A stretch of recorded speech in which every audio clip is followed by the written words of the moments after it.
E aí, galera? Leandrinho na área. Bora aprender uma palavra super útil hoje? Slice. Sabe quando você quer um pedaço de pizza ou bolo? É isso. Slice é aquela fatia, aquele pedaço. Let's go. Slice. Slice. Significa fatia ou pedaço. A gente usa muito para comida, como a slice of pizza, uma fatia de pizza, ou a slice of cake, uma fatia de bolo. Mas também pode ser o verbo fatiar.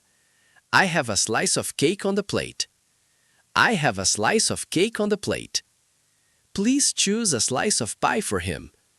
Please choose a slice of pie for him. I think that part of the job is a tough slice of the problem. É isso, team. Slice não é só para comida, ok? Pode ser a slice of life, um trecho da vida. E lembrem-se, como verbo é to slice. I slice the bread. Keep practicing and take care.